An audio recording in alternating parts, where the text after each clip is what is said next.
হাজার ২৮ বছর পেরিয়ে আজও অমলিন বিষ্ণুপুর রাজবাড়ির পুজো। পরপর তিনবার তোপধ্বনির মধ্য দিয়ে হাজার বছরের প্রাচীন রীতি মেনে আজ থেকে বিষ্ণুপুরে শুরু হয়ে গেল মৃন্ময়ী পুজো। বাংলায় পুজো আসতে এখনো সপ্তাহ দুয়েক দেরি, কিন্তু তার আগেই বাঁকুড়ার প্রাচীন মল্ল রাজাদের রাজধানী বিষ্ণুপুরের রাজবাড়িতে ধুমধাম সহযোগে হয়ে গেল দেবী মৃন্ময়ীর আরাধনা। স্থানীয় মাধব সায়রে স্নান করিয়ে বড় ঠাকুরানীকে নিয়ে আসা হলো মন্দিরে। দেবীর আগমনের নির্ঘণ্ট সূচিত হলো মুহুর্মুহু কামানের শব্দে। ১০২৮ বছরের প্রাচীন পুজো শুরুর সাথে সাথে আবেগে ভাসলেন প্রাচীন মল্লগড় আপামর মানুষজন।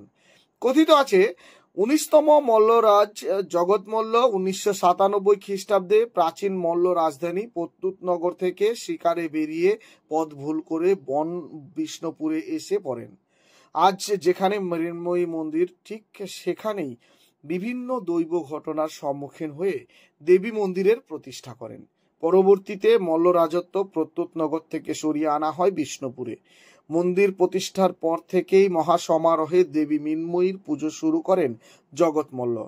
কথিত আছে প্রথম দিকে শাক্ত মতে এই পুজো শুরু করেন মল্ল রাজারা। স্বাভাবিকভাবে সেই সময়ে এই পুজোয় চালু ছিল বলিদান প্রথা। কথিত রয়েছে এই পুজোয় নরবলীয় প্রথা ছিল। পরবর্তীতে বিষ্ণুপুর রাজপরিবার বৈষ্ণব ধর্মে দীক্ষিত হলে পুজোর আচারে কিছু বদল আনে। বলিদান প্রথা বন্ধ হয়ে শব্দকে ব্রহ্মজ্ঞান করে শুরু হয় তোপধ্বনি প্রথা।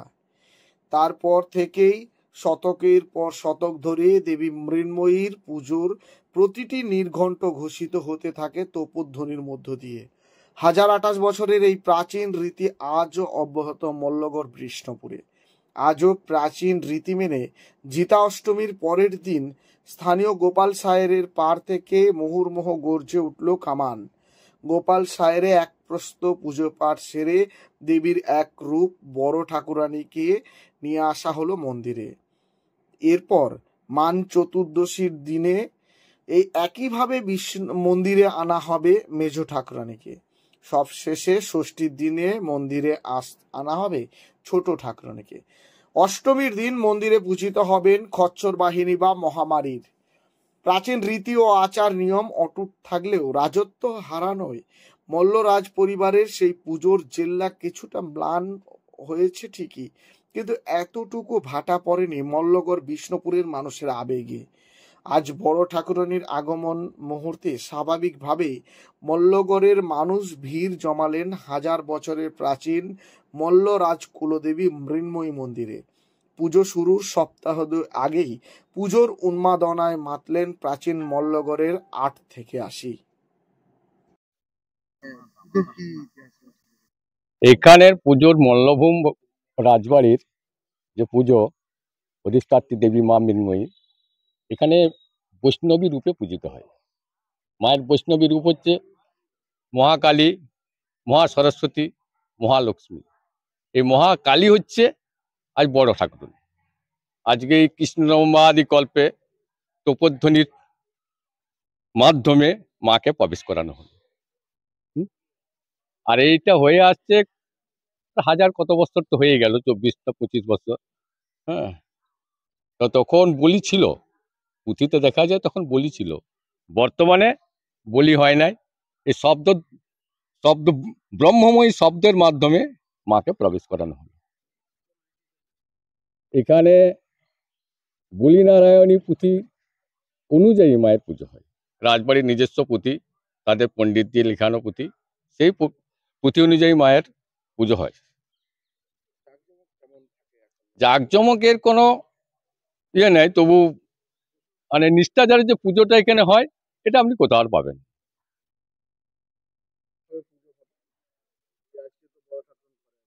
আজকে কৃষ্ণনবমাদি কল্পে বড় ঠাকুর নিলেন। হ্যাঁ, এটা হচ্ছে মহাকালীর রূপ। বড় ঠাকুরানী মহাকালী, আর মেজ ঠাকুরানী হচ্ছে মহা সরস্বতী, আর ছোট ঠাকুরানী হচ্ছে মহালক্ষ্মী। এবারে ওরা নাচবে ওই পঞ্চমাদি ষষ্ঠাদি কল্পে। আমার নাম তরুণ গাঙ্গুলি, আমার বাড়ি পাত্রবাগড়া, আমি রাজপুরে। হ্যাঁ, 997 খ্রিস্টাব্দে মহারাজ জগৎবল্লভের প্রতিষ্ঠিত মন্দির। তো 1027 বছর পেরিয়ে 1028 বছরে পদার্পণ করলো পুজো। গতকাল বিল্লবরণের মাধ্যমে বড় ঠাকুরের পুজো হয়েছে। আজকে গোপালসাই ঘাট থেকে ওনার মন্দিরে আনয়ন হবে। এই পর্বে ওনার বিভিন্ন দফায় বিভিন্ন পর্যায়ক্রমে বিভিন্ন আচার অনুষ্ঠানকে সূচিত করার জন্য তিনবার প্রবোধনী হয়, টোটাল 9 বার। তো এই হচ্ছে বড় ঠাকুরের আগমনের ইতিহাস। পুজোর তো রিচুয়ালস প্রচুর আছে। একইভাবে ক্রমান্বয়ে আসবেন মান চতুর্থী দিন এই ঠাকুরানী, একইভাবে সপ্তমীর দিন সকালে আসবেন ছোট ঠাকুরানী, মানে হচ্ছেন যিনি হচ্ছেন মহালক্ষ্মী। আর বড় ঠাকুরকে ধরা হয় শ্রী শ্রী চণ্ডী মতে বলা হয়েছে উনি হচ্ছেন মহাকালীর রূপ, আর মহাসরস্বতী হচ্ছে মেয় ঠাকুরানী, আর মহালক্ষ্মী হচ্ছেন ছোট ঠাকুরানী। পুজো শুরু হয়ে যাবে।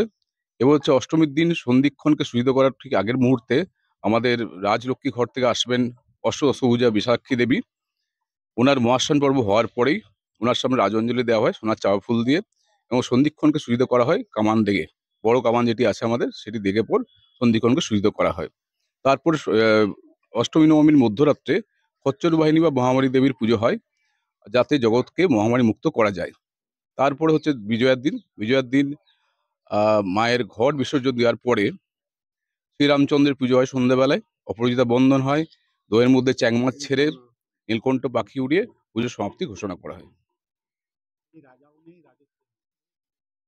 পুজো পাঠ একইভাবেই চলছে, কোনো নিয়ম নীতির ব্যতিরেক ঘটেনি এখনো পর্যন্ত। কিছু রেভিনিউ জেনারেট হয় আমাদের যেটুকু আছে আর কি, এস্টেট আছে সেখান থেকে। বাকি হচ্ছে বিষ্ণুপুর মিউনিসিপ্যালিটি একটা গ্র্যান্ট দেয়, সেন্ট্রাল গভর্নমেন্ট যে গ্র্যান্টটা দেয় সেটা খুবই নগণ্য। যেটা আমাদের একটা জমিদারি যখন প্রথা বিলোপ হয়েছে 1952 সালে, সেই গ্র্যান্টটা পেয়ে আসছি আমরা, সেটা খুবই নগণ্য। আর বাকিটা আমরা নিজেরাই ব্যয়বহন করি পরিবার থেকে।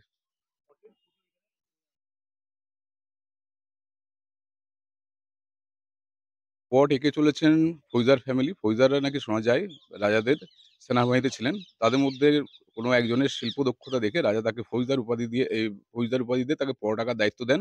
শুধু পট নয়, আমাদের যে বিষ্ণুপুরে এককালে ঝাপান উৎসব বিখ্যাত ছিল, ঝাপানের যে মুনি মনসা মানে কাশ্যপ মুনি ও মনসার মূর্তি, তারা সেগুলোও তৈরি করে, ও তারা একইভাবে বংশ পরম্পরায় করে চলছে এখন পর্যন্ত।